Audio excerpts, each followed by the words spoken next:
Welcome to the seventh installment of the Back to Basecamp Talent Summit series. Today, we're exploring New Zealand's indigenous human technology and how to leverage difference to accelerate performance.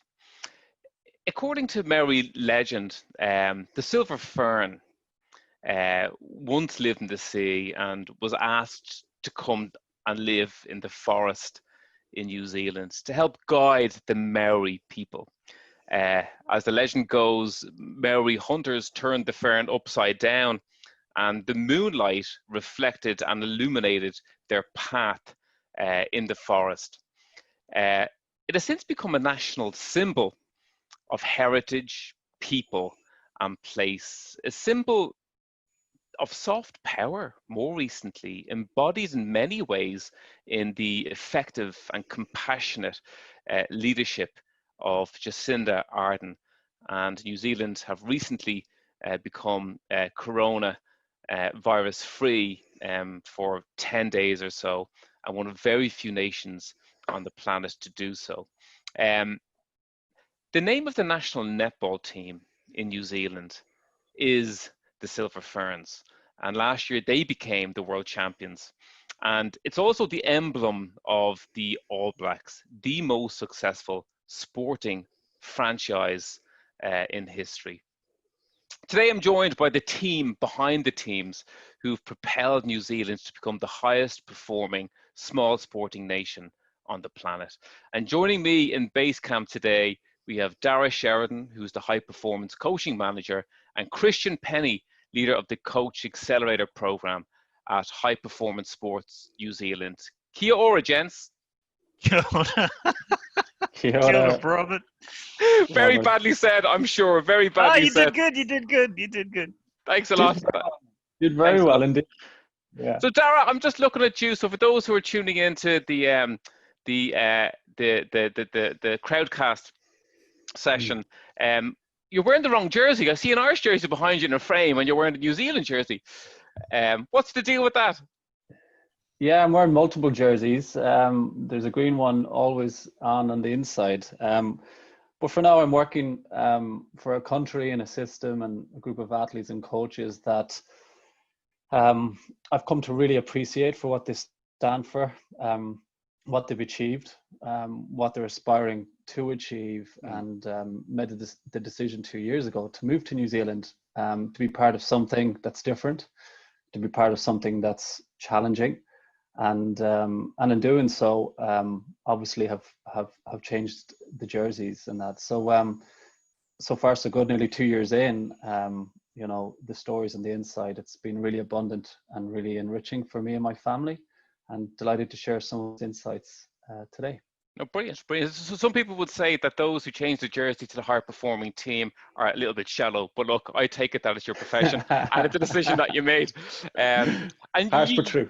well, look, and you too, Christian. So you come from Irish extract, I believe. Yeah, I'm a McCourt on my mother's side, and we come from, where is it?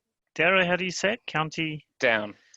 County Down. County Down. So I was going to be coming there earlier this year, and that trip fell through. But part of that was with Daragh to have a little investigation into that side of the family. I'm really looking forward to that at one point. Well, we looked into it, Daragh. Did you? Within our network, we did. We couldn't find them, but but we did look, right. And those we spoke to in County Down, they all said that anytime and whenever you are or make it to Ireland, that you are more than welcome to County Down. Yeah, Beautiful. yeah, it was beautiful. And they also asked, in the meantime, could you have a word with Banbridge Football Club, Ulster Rugby, and County Down Football? Yeah. No problems. We'll set that up. We'll set that up here. So Daragh, I'll come to you first, if I may. So you mentioned your 2 years in New Zealand. What has struck you about the high performance coaching culture of elite sport in New Zealand, and how has it impacted your thinking of high performance coaching since?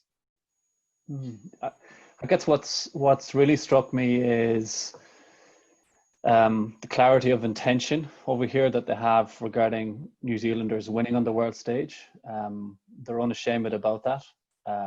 And how they've built and set up a system around young men and women who want to go on that pursuit of excellence and win on the world stage has been, you know, a 20-year journey. So I guess what the world sees now in New Zealand as a high-performing sports system has been evolving literally since 2000, when I guess you look at the games in Sydney, where, you know, did 4 medals, and this happened, relatively speaking, in their backyard with their against the Australians, and that really created a sense of we can do better.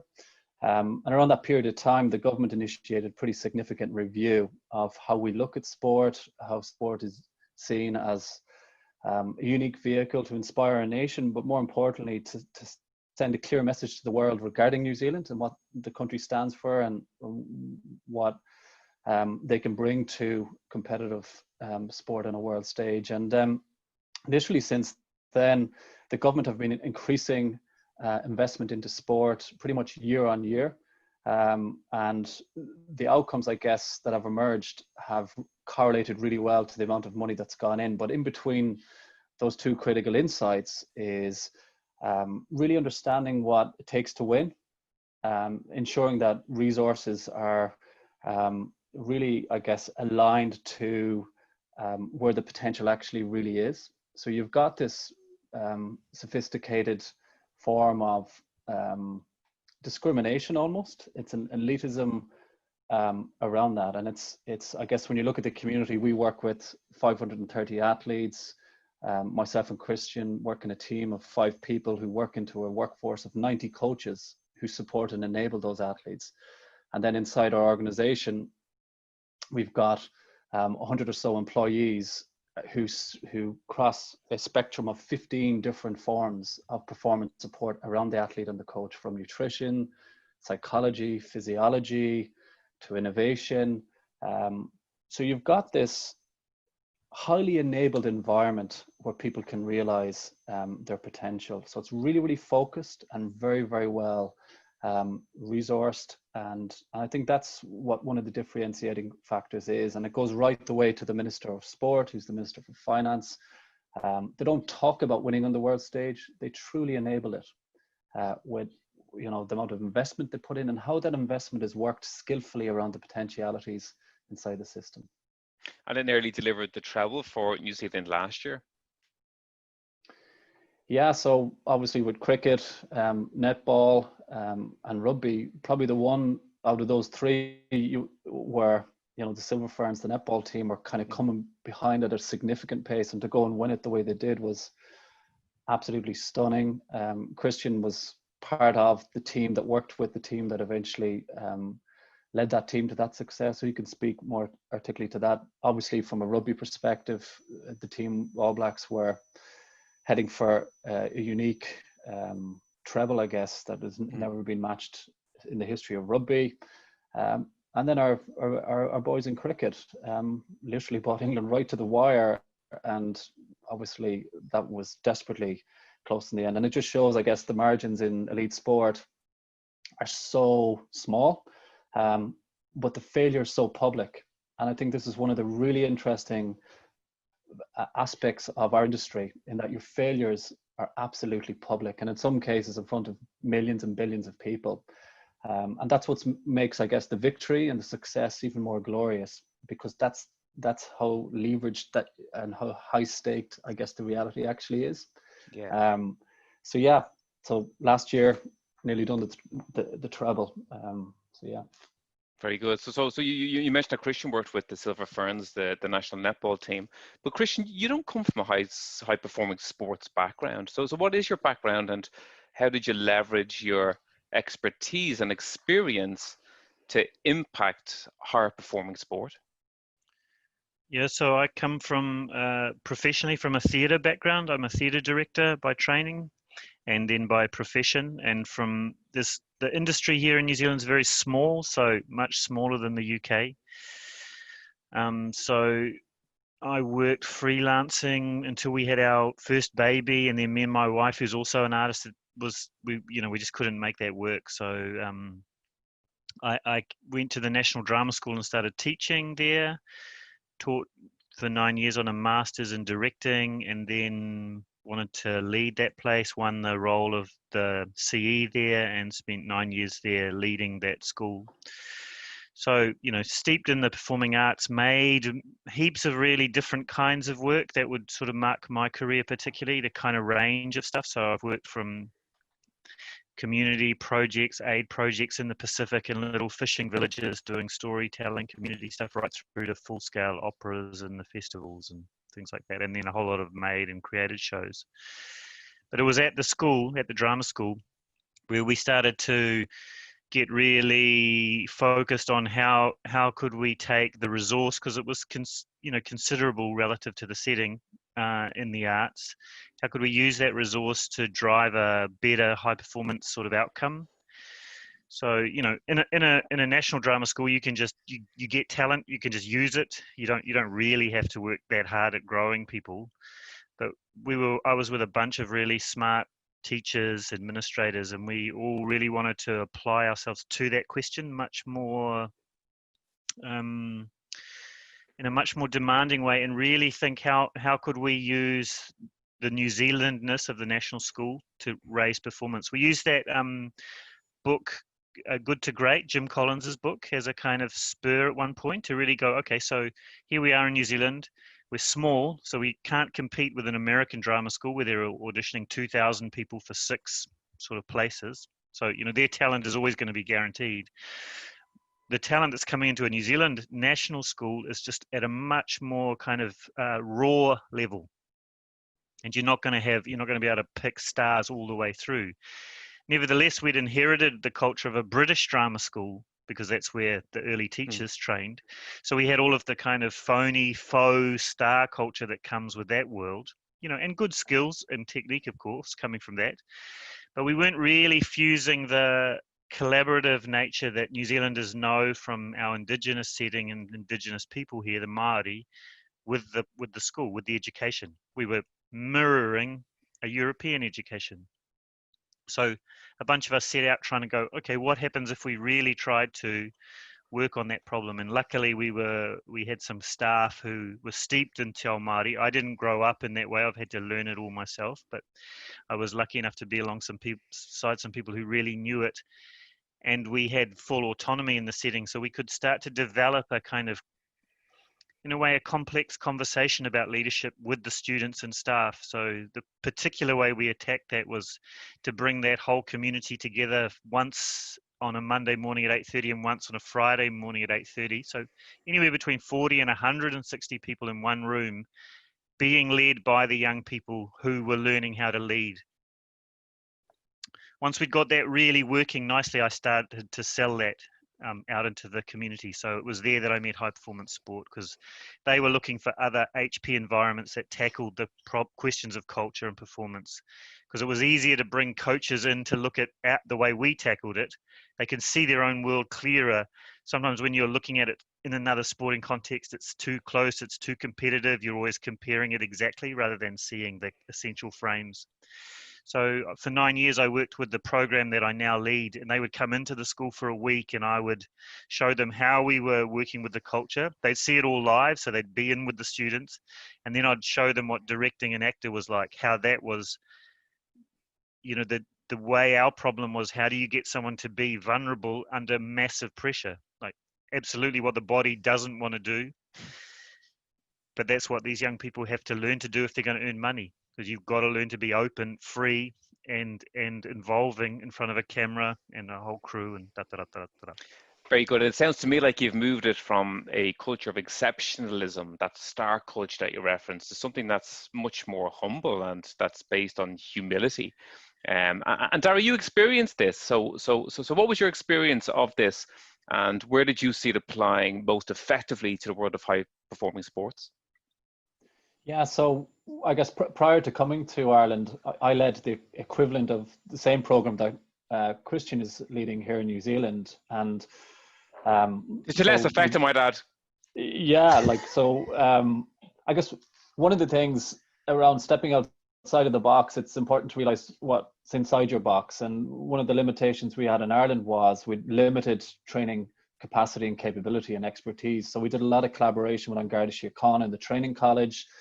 We collaborated with the Irish Defence Forces and the Irish Ranger Wing, all about creating a more lively approach to how we test and develop the critical performance attributes around coaching, because we view coaching and coaches as performers, and they're delivering a performance. So within the first 2 months of arriving in New Zealand, the first decision I had to make was who was going to be the new leader of this program. And that recruitment process was quite uplifting for me. And obviously the standout candidate is on the call here this evening. And really what stood out to me was the differentiation around his vision and sense of what the distinctive edge that New Zealand have that we're not fully leveraging yet, in the form of all of those indigenous wisdoms, and how we could really cohere that into a really interesting learning approach that could enhance culture, that could enhance a whole host of really, really interesting outcomes. So I made the bold decision to take a pretty eminent leader from the world of art into our setting, to apply and to take what he's learned to lift what we know to be true in our setting. And literally, I guess, over a year into that, it's been, I guess, transformational, the things that have been shared and the impacts that we're ultimately, I guess, beginning to see. And I think that's one of the great things about performance and the ability to perform on demand. You know, the challenges and trials of all of that in all the various different performance stages we're in life, whether it's as a dad, whether it's at work, whether it's in arts, whether it's in sport, whether it's in business, we all have to perform in the face of a demand and deliver something and make something happen in a live setting. And for me, I guess Christian's background and the ethos around live theatre and the liveness of that just really brings an edge back into our training. So, you know, we don't sit there and talk about it. We bring greater practicality to how we train for the live reality where coaches ultimately get tested. Nice. And I'd like to dig into that shortly, guys. But before we do, again, just to bring it back to our world, the world of HR leadership. And I think there's a lot of questions and a lot of options for those who are at the helm of resource planning, resource management, and this really is the time for a lot of that cohort to consider their competitive advantage and to shift from kind of survival mode throughout this crisis into competing and into growing market share and into winning, to take a word from the sports world. And each week what we do is we get a view from the ground, guys, just to get the pulse of what's happening, to help frame our conversation and to ground it in many ways. And this week I'm delighted to be joined by a good friend of Talent Summit and ours at Sigmar, Aisling Teillard, who's CEO of Tandem. Tandem is one of the most exciting HR tech feedback performance software companies in our space. Aisling, welcome. How are you? Great, thanks. Great to be here and to meet you all. Good to see you. We were just talking there just about the high performance sport in New Zealand, Aisling, and Christian mentioned his background in coming from performance arts. And I read a piece, Christian, that you wrote very eloquently around your purpose in high performance sports New Zealand and about winning. And you mentioned that your core mission is to inspire a nation. And if we take that analogy to HR leaders and their mission, to inspire their people, to inspire their customer, and to impact in society in which we exist. And you said this, you said, and not just by winning, but by winning the way we know how, winning our way, winning well, and to be well as we win. And I thought that captured probably the essence of the impact of HR in terms of driving competitive advantage in the short term while enhancing the working lives of our people in the long term, which is ultimately our enduring purpose here at Talent Summit. Aisling, What are you seeing amongst the HR leaders on the ground that you're working with, and what are the more progressive companies doing right now to enhance that competitive advantage for a stronger rebound? Yeah, there's been a big shift, and I notice a big difference even in the conversations I have now. Can we call it the post-COVID era yet? Probably not, but now You can in New Zealand. We can. versus the pre-COVID era, like everybody was on this march to change how they manage performance and people in the workplace anyway. They were moving to much more continuous, ongoing performance conversations and all that. But I think it's gone much further now. I think actually the core purpose of how we manage people has changed. And what it boils down to is this focus on a human-centric design. And I think what people are capturing is, in the past, we managed people by almost getting them to compete. We stack ranked them. It was survival of the fittest. It was, let's rank and yank everyone. And then whoever wins kind of gets the best compensation outcome and a position on a talent matrix and are identified as a high potential. And we had all these processes that drove us to compete really with each other.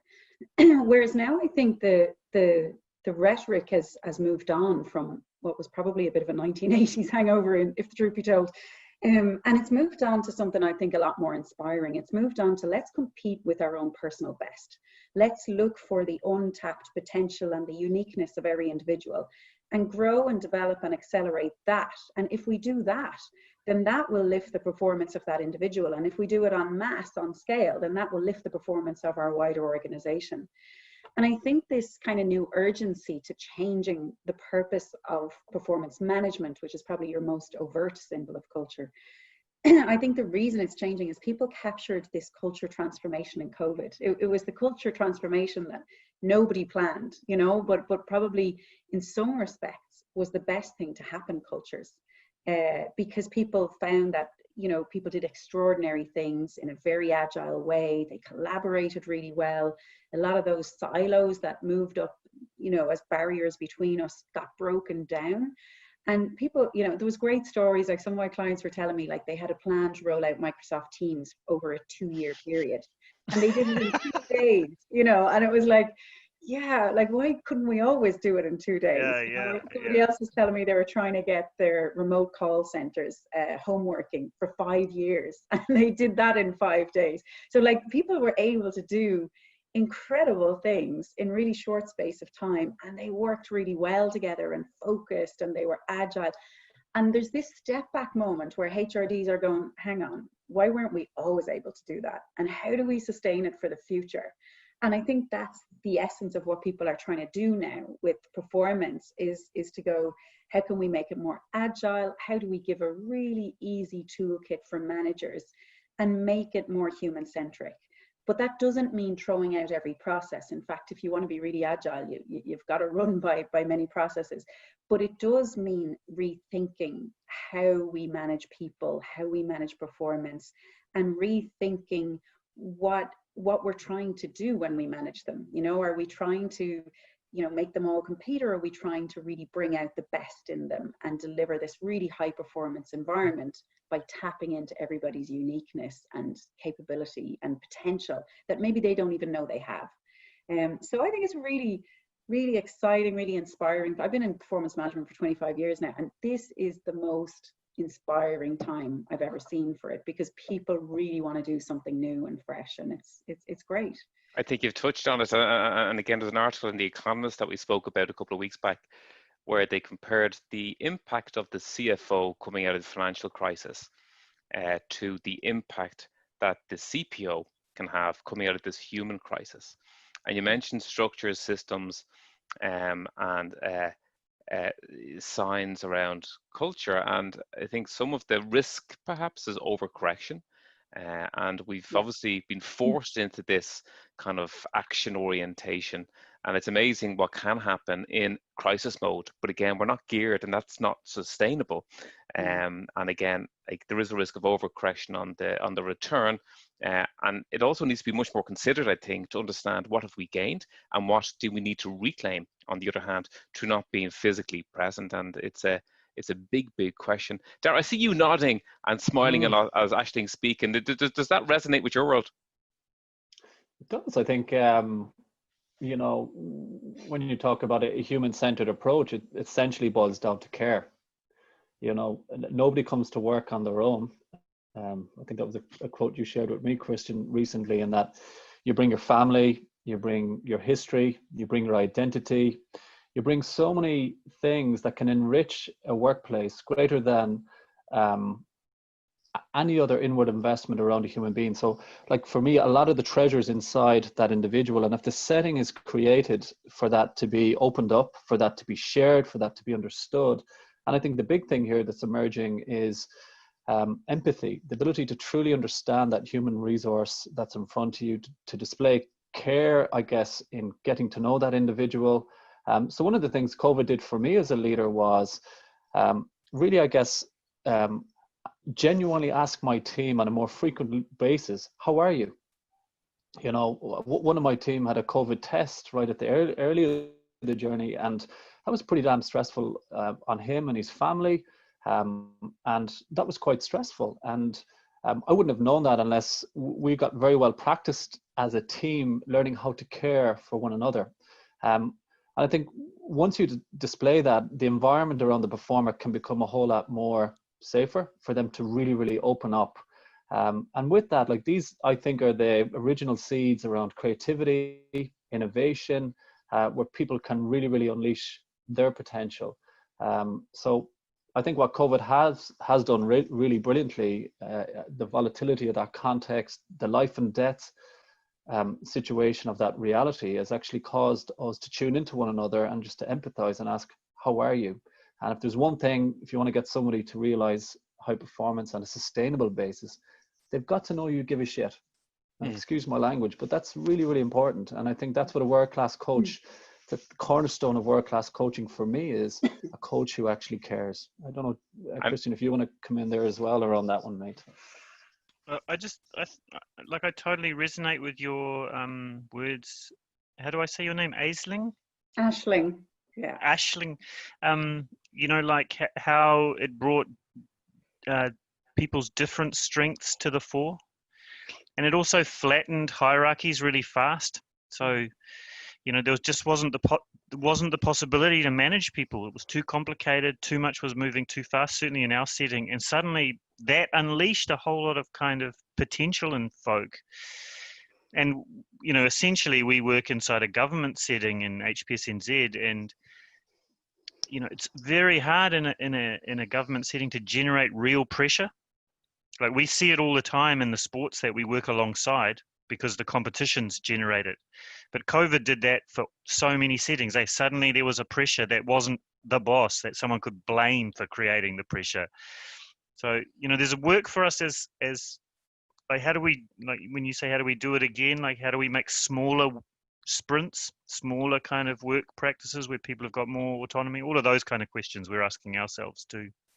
Yeah. You know, I think it's super interesting.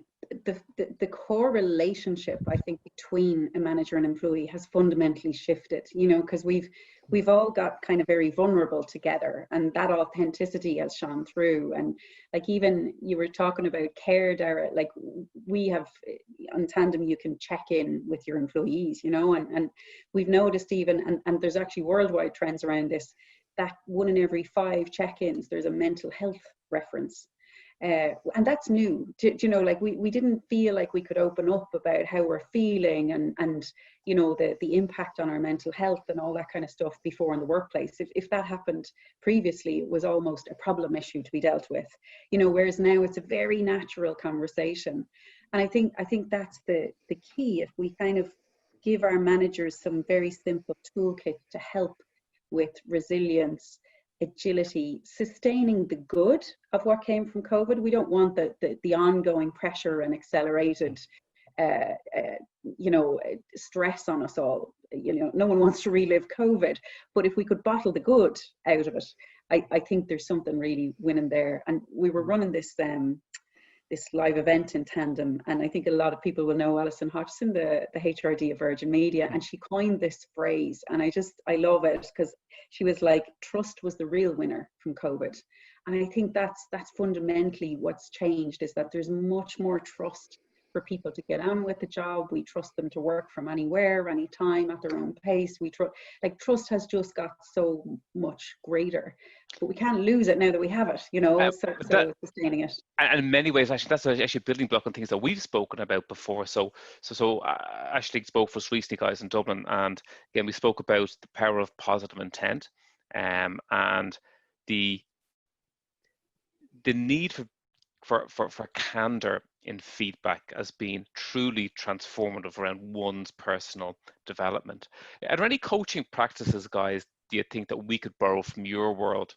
And in many ways, I see the HR kind of leaders being the coach of the coaches.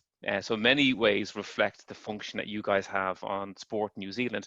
Are there any methods or practices we can borrow from your world to enhance, to build that that trust that Aisling spoke about, so we can be candid and that we can be transformative in our feedback? You want to come in, mate? No, you go, Dee. You go. Yeah, this is kind of I well guess rebounded, Christian. Yeah, straight back at me. Yeah, so what I've noticed, I guess, in any athlete-coach relationship, when you need to achieve candor at a certain stage in the journey, or a certain stage in the evolution of the relationship, I would be aware of a number of coaches that would have an agreed practice around that. And I can remember working with Billy Walsh, who was probably one of our most decorated coaches in Ireland. Coached the Irish boxers for the best part of a decade, and we worked on a way around ensuring there was a license around candor called a Come to Jesus exchange, a C2J. And when I would actually be working with him and I'd be observing him in practice and things might be right, I would literally let him know, listen, I think we need to have a Come to Jesus. And we would be very, very clear on that meant we were going to take this interaction up into the space of absolute brutal transparency and brutal challenge. And we literally did that about 3 months before the London 2012 games, where things were really, really slipping in terms of the environment and the culture. And that Come to Jesus was pretty brutal. But what it actually did is it cleared the air. It created a whole new set of conditions for him to change and elevate his thinking in order to change his practice. And looking back on the success that the team had in London, one of the things he talks about as a key inflection point in the journey was that C2J. So him being able to empower me to run that type of an experience with him when it mattered, and him, I guess, being able to receive it in a way, in terms of him being able to drive and enable his performance. Because one of the things he said to me looking back was, I guess, this notion of there's always a difference between what you are doing and what you think you're doing. So we can enable others around us to give us that sense of what we're really doing.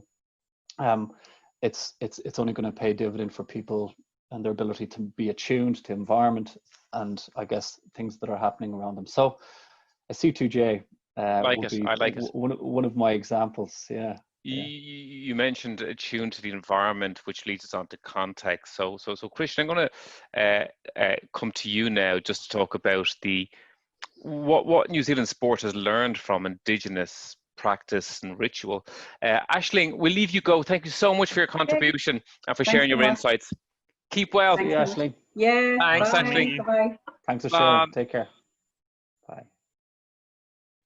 So Christian, yeah. The theme of this conversation is understanding and leveraging difference to accelerate performance. So what rituals or what learnings from the Indigenous Maori world have you applied in high performance sports? So let me tell you a story about an applied process. In the Māori world, there's big emphasis on encounter.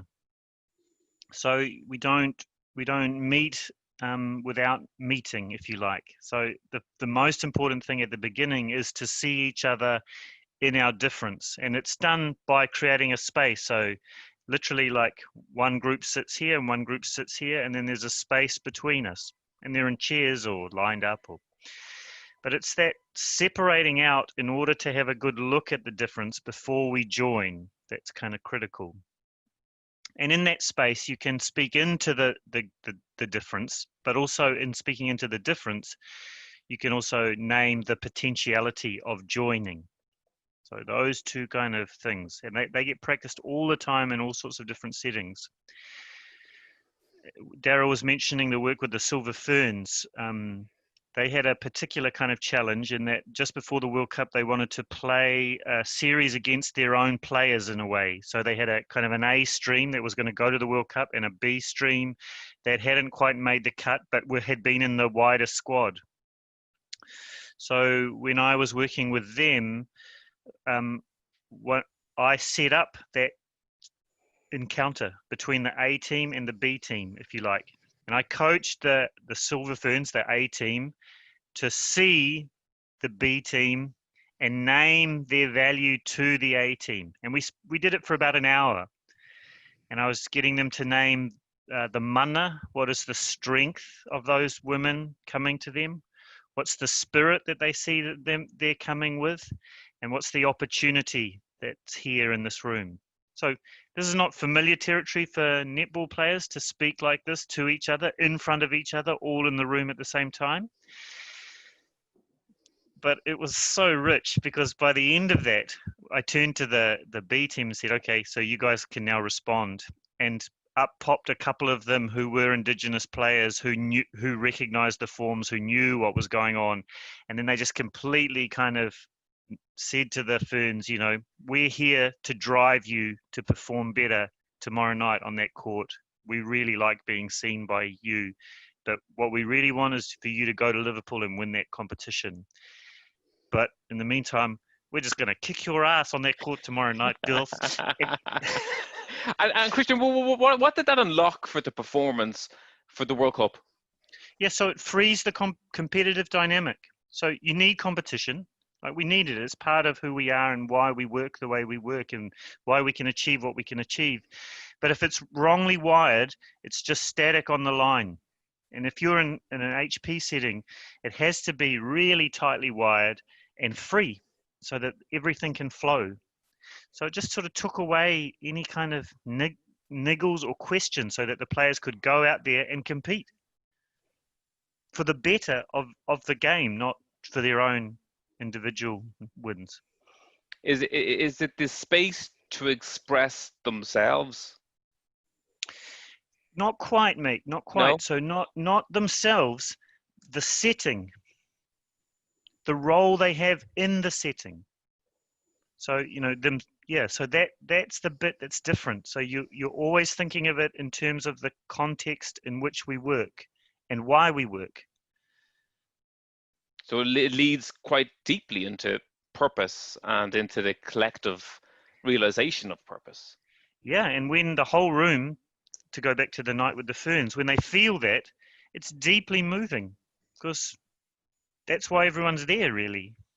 And to have it said in our own words to ourselves, about ourselves, it just liberates. It's very liberating and empowering and uplifting, because we all go, okay, let's go do this thing now that we're going to do. But we got there by not racing to it and not assuming we could have it. You know how that assumption happens all the time?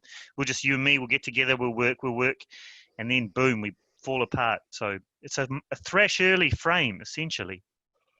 And Daragh, you experienced this firsthand. How did it impact your leadership or how you view coaching and performance? Yeah, so very early in my experience here in New Zealand, I had 3 different engagements which struck me deep in the heart, not in the head per se, but it started in the heart. And many of the ceremonies that I went to, I didn't understand, but I could understand the visuals of what was happening. And, you know, Christian makes a really good point around the setting or the context that creates the interactivity between the people, and the sequence creates the engagement, which ultimately then leads to the shared response. And for me, I guess as a leader, like my natural style is just to drive a setting, and and then look around and hope everyone is still on the bus, or everyone, it's like a horse in a cart at speed, and hopefully everyone's still on the cart going at speed. Whereas my practice and my ethos has changed more so towards liberating the setting and understanding the differences and powering up that collective potential and then releasing it. And the three different engagements are, when I joined HBSNZ on the second week, this was October 2018, I just left Ireland, like packed up everything, left my wife and kids at home for 3 months, and I was supposed to come down and get the house sorted. So it was deeply vulnerable. I know, yeah, I had a few nights out. My golf game got into great shape, courtesy of Ken Lynch. There's other people listening. Yeah, I won't go there.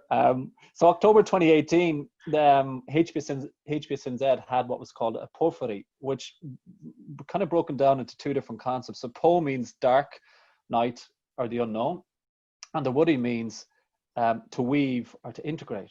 So to integrate the unknown. So walked into this room with all of the new people in the organization, like walking into this space that was already created. On one side of the room was the entire organization, SLT sitting at the front. On the other side of the room, opposite that, was a group of chairs for all the newbies. And in the middle was a space. And we had a leader representing us, bringing us into this new world, and clearly kind of describing to us what we're involved in. And then there was a calling into the setting. Then the leader who was representing us spoke across into those that were already in the world of high performance sport in New Zealand, and then they spoke back. And over a period of time, the sequence moves on, and you eventually get integration, where we pass over from our side into their side. And that's actually shared. One of the stages in the process is called hungi, where we share breath. We join foreheads and we literally breathe each other's breath. It's a really, really intimate, but I guess when you look at the concept of integration and oneness, you won't get a more intimate human contact. And I did that with the senior leadership team in the organization. And I walked out of that room going, what the heck? I actually cried. I just left the job that I dearly loved for 10 years in Ireland, had pulled up a big deep route out of Ireland, was coming to this new country, which I hadn't really figured out a whole host of things. And in that moment, I felt incredibly secure and part of something. And to be able to do that in a period of 60 minutes is absolutely incredible. So that was the first experience. And then kind of moving on, when we recruited Christian, I had to fly down to Wellington to participate in a ceremony called a Podowaki, which is the opposite to a porphyry, which means he was leaving Toifakari, the drama school. And again, on his side, he had his family and his friends, and on the other side was the entire organization in Toifakari. And I had to attend that event and speak into him actually, I guess, being him actively actually leaving the workplace, but in a way that was really skillful and authentic, where he got a chance to speak to the learnings and the challenges, and they got a chance to speak back to him.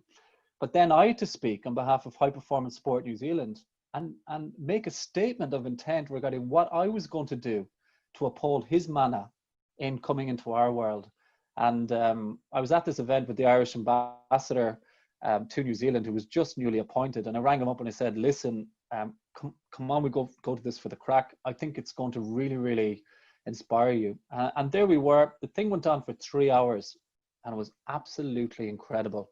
This live event over and back, you'd students standing up and telling this academic leader, this cultural leader, the impact that you had on me and that enduring impact. So he walked out of that setting, I would imagine, mate, truly freed to move on and to pass forward into our world. And I just thought it was incredibly sophisticated, incredibly authentic. And it was a real honor and a privilege to be in there. And I spoke a few words, Oscailga, and then I talked about my Indigenous heritage and where I'm from in Ireland.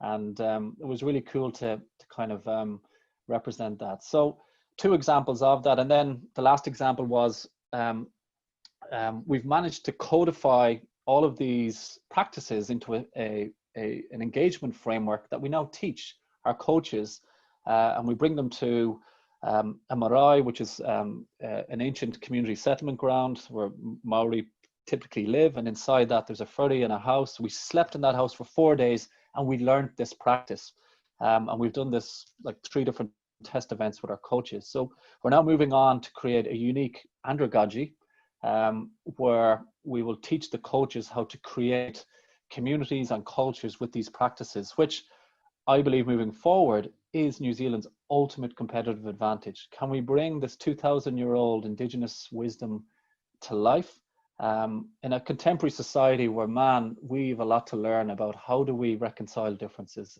and how do we leverage diversity truly. And I think this is what makes this an enduring global agenda. It's bigger than just New Zealand, but I think New Zealand can be distinctly where leading in this, would be my sense. And I think it's important to note there, Robert, that when Daragh says, the diversity, it's not the diversity of using the process, it's that the process focuses on diversity. So that separation is about getting clearer about the difference between Daragh arriving and the place he's arriving to, so that he can be more himself in the work. Can I break it on? So in understanding, appreciating difference and the clarity that that must bring to people in a role with a job with a specific outcome. And I'm mindful of the world our HR leaders are going through right now, that there's momentum around change. There's an opportunity to transform. And what we need in our workforce in 6 months' time, 9 months' time, is very different to what we had before this crisis. So what insights can we learn into getting the right people into the right job at the right time? Yeah, so I think for me, one of the analogies that's really benefited me is a metaphor I actually learned while I was down in Gisborne inside the whare, the house. And I guess one of the things that I learned inside that beautiful wooden built house was there was an architecture inside the house and a meaning behind it, like the 3 pillars that hold up the house. The back wall represents purpose and intention. The middle pillar represents wellness, which is really around what are the things that sustain you as a human being. And the last pillar before you go out the door into the outer world represents your point of practice or your point of application. In other words, how do you bring purpose, intention, and wellness to life? And one of the things I learned and the challenge that my team presented to me was, how can we build a house like that to withstand a storm? So that when you go outside that house into the world where things manifest, actions happen, failures happen, do you have a shelter to go back into where you can track and trace what you really, really stand for? That core essence around sustaining human beings in the world that we live in, around wellness. And when you look at well-being and wellness as being a cornerstone of sustaining performance, we're asking people to do more, but we really ask them, about enhancing their capacity to meet those demands. So that piece regarding capacity around how people manage energy, how they recover, how they sleep, and how they regenerate that, I think is particularly important. But this is all in a context of getting clear on why do we exist and what is the intention. And when I was lying in that house, it became really apparent to me that my intention and my purpose for my journey in New Zealand was overly focused on work, work, work.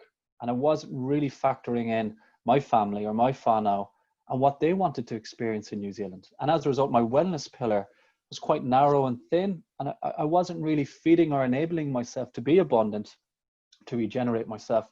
And I walked out of that house having gone through that guided reflection. And there I was sleeping inside that house with all of this ancient metaphorical guided reflection, which was absolutely incredible. So I think it's really, really important that an organization has a very clear ethos around sustainability, a very clear ethos around the mission and the vision, and then enabling people to bring their unique diversity and capability to that. And I think the role of the leader is to really liberate all of that potentiality, to coordinate that, to mix that, to enable choreography around that, and to ask more questions and not feel like they need to be the person with the answer, because that's certainly the big thing that's enabled me. And we've recently developed like an acronym within our team around how we want to be with one another, and it's called OUCH, and it represents 4 things: openness, understanding, care, and honesty.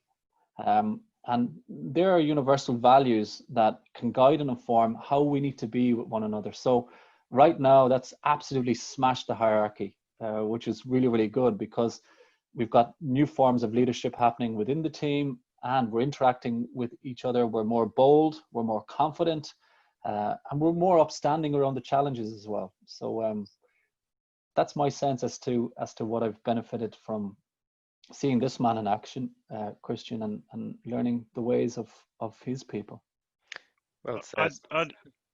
I'd add to that, Robert, that it's so hard to know what it's going to be, right, in this midterm, long-term future. So going back to Ashling's points, like getting people who are aligned with the organization and those purposes at the beginning is critical. And we've got a very successful New Zealand coach developer now working in the States in baseball there, and he's turning them around from just recruiting talent to recruiting people who've got the character that they can then make into talented teams. And maybe that was a big shift that happened in the All Black culture. You were talking about that as a winning culture. Was when they lost in '97, they really took a good hard look at themselves and then made a big shift there from just winning, just being strong, just being tough, to better men make better All Blacks. And so it's really starting to begin the work of developing their culture based on values and based on behaviors. It's funny, it's you mentioned purpose, Christian, and people see this as a big capital P, something that's lofty and it's enduring, and quite often it's something you aspire to achieve. But connecting that with your daily purpose and what's expected of somebody, so what's the input to deliver that output ultimately over time. And to bring it back to the analogy that you used, Daragh, around the house, you so eloquently describe. We had one of Simon Sinek's team on speaking about why when it came to purpose, and he mentioned that the why is the foundation of the house, and that's ever enduring and it doesn't change. But if you look at building from that foundation up, and if you imagine each person in the organization or the team as being the building blocks, the human capital in the organization, that's one thing to focus on. So it's that mastery of skill, job, clarity, expected outcome, and deliverables at a point in time. But what I'd like to explore, Christian, I'll come to you if I may, is the glue, the adhesive, the cement that sticks the individuals together. And I'd love to know, like, how do we unleash the potential of what's between us, the invisible potential around the kind of social capital? Yeah, social's the key word, I think. Like there's quite a need to upskill our ability to meet and think and share and leverage bigger group settings. So I think that's a real big kind of growth area for us now. Like we're good one-to-one, that's a common ground and a safe place, and reviews happen in that. But if you really want to glue a setting together, it has to happen publicly, and it has to be shared, and it has to be understood together, and then it has to be celebrated together. So part of why we're teaching the coaches that framework, those sequences of building that community, is so that they can start to get more conscious about how they structure that with their teams, and hopefully this we'll start to roll this into the organizational settings too eventually, so that the organizational settings become more socially oriented and purpose driven, So, even for us, and not even for us, that's awful language, but for us in HPSNZ, we sometimes act as if we're just here to serve, but it dries up really fast because it's not rich enough, it's not deep enough. We're not talking enough about who we are as we serve and what it is we bring. So we've been trying to, over this COVID period, to orient more that way. And then today we had some people leading some bits of pieces around who they were and why they work and why they've come to be with us in New Zealand. And it was very rich, very human centric, as Aisling said. And that fires people up, that shit. Like that's what we're social beings at our core. But social skills around meeting, we're low, and that's where Māori have real big knowing and practices and practice. So I've been in those settings. You can be at a funeral where death is being handled with such grace, care, meaning, and wit. So I think we share this with you guys in Ireland. It's just like, it's lively, it's fun, and it's serious, and then people weep, and then we go and eat and drink, and it's like, how do we bring more of that into the work setting? It doesn't have to be all kind of serious working, God forbid. The purpose should be deeply serious, but not the day to day. It's not a dress rehearsal, it should be enjoyable. Daragh? Yeah, and in New Zealand, we've inherited a lot of the English politeness, and it's such a drag on us, man. Like, that's why it's nice having my Irish brother here, it's like, and we've got another one too, and they're a bit ruder. You guys are a bit ruder. You're a bit more straight up, But in New Zealand, we really have that English reserve, Oh, we won't speak about you to your face, Robert. Yeah, Christian, you've kind of lost it. Daragh? Yeah, for me, I think part of the challenge with ambiguity and how we react to greyness, if you can't see it, it doesn't exist. And I think part of the challenge is to make that invisible visible. Someone would said to me, if you were to do a TED talk, what would you do it on? And I said, the invisible bank, which is all about the potentialities that exist between people in terms of what you give and what can be given back. There's an amazing reciprocity that exists between how people can connect with one another, and how it actually enables a collective effort and a collective economy. So going back to that point regarding creating the setting for that to happen, even when you walk into a pōwhiri, you can see straight away how the two sides are orientated opposite one another. We can see one another. And we had this delegation over from Malaysia recently, and Christian facilitated a pōwhiri for them. And they were absolutely stunned by, 25 of us on middle management and senior leadership sitting opposite their entire SLT, and Christian actually weaving them into us and getting clear on, why are you actually here in New Zealand? And they were, okay, so that was a bit of a matataki, which is kind of a bit of a provocation, in that, we want something back. If we're going to give you some of our intelligence, we want something back. And it was a brilliant way to orientate them before we actually begin to chat and discuss and exchange. And it led on to like a really, really good engagement thereafter. So for me, I guess, think more about the setting within which you want people to interact, and then think about the interactions you want people to have, and then let the people go and do what people do. They will discover, they will interact. And so that point, like not overly structuring it, is really important. And I'd come from that school of for a meeting, everything bolted down, big agenda, overly detailed, and it's too as many I've learned slides. now, Too many slides. Yeah, my team hammered me on that one, but that's good, and that's me learning too, I guess. Hey. Very good, very good. Hey, guys, can I just bring it on just for the final piece? I'd like to talk about the All Blacks. When we think about like the most elite performing brand in the world, on the world stage, we think of them. We beat them twice, Christian, in recent years. But yeah, you're really coming up. Yeah, thanks a million. Little pat in the head. But what I would like to explore is from a talent pool perspective, so if I look at the talent supply chain and how it's evolving, we either build it, so we develop our own, we buy it, we borrow it, or we bought it.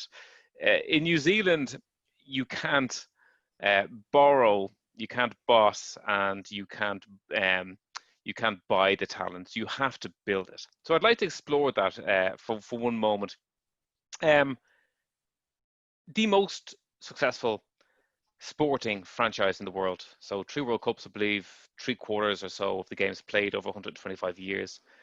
So in New Zealand, there's about 150 or so grassroots level rugby players registered with New Zealand Rugby. And the equivalent, say, to some other nations, there's 250,000 in Australia, there's over 400,000 in England, and over 500,000 in France.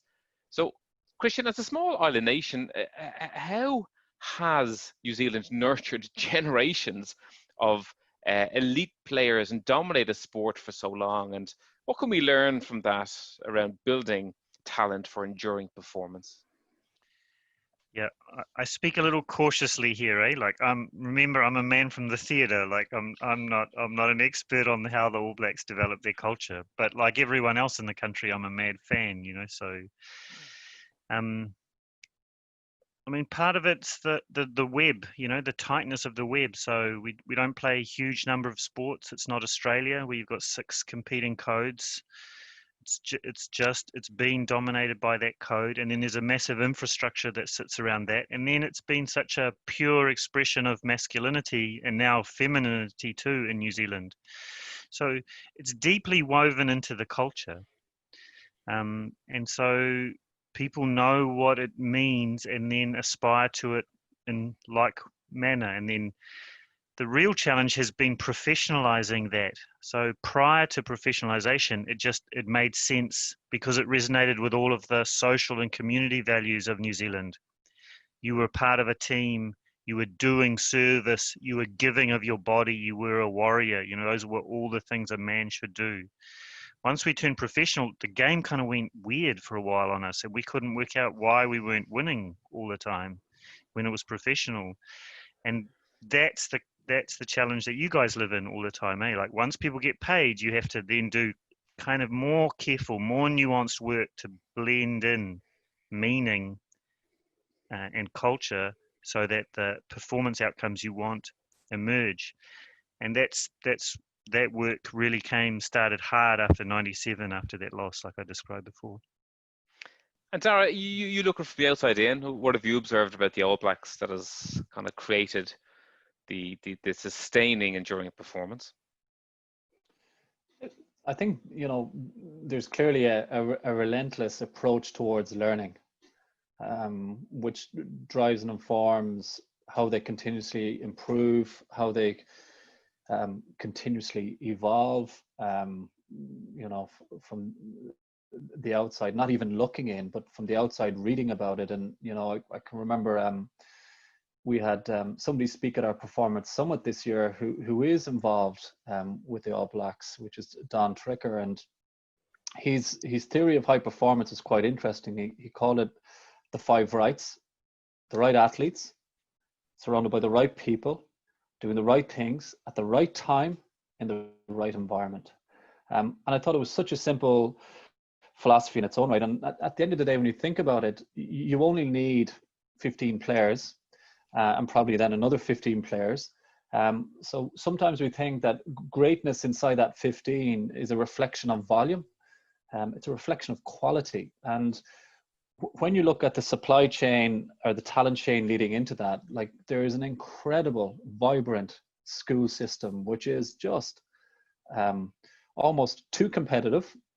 And, you know, the standards within that setting, the quality of the coaching, the quality of the strength and conditioning, the quality of the performance science support, the base of that pyramid is really well built. And I think one of the differentiating factors for me is when you speak to anyone within New Zealand rugby, everything is orientated towards the All Black jersey.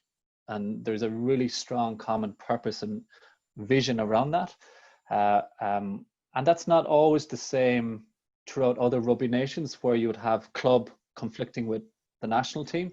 and vice versa, and you don't get harmony inside the system towards the team really using that small talent pool. And the All Blacks do this brilliantly. They rotate their squads, they give players extended periods of time to rest, rejuvenate, how they integrate family into the consideration around how your preparation actually takes place.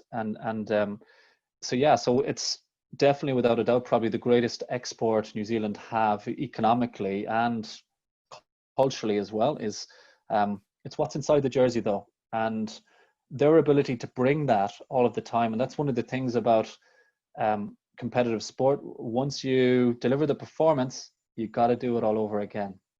So for them to have held that position for as long as they have shows the incredible effort around sustaining it, and the amount of active learning, and the level and the quality of active leadership within the team as well, from a player perspective. So Robert, there were really good stories after the loss at the World Cup about how they went hard onto the learning immediately, and how Steve really steered them away from shame.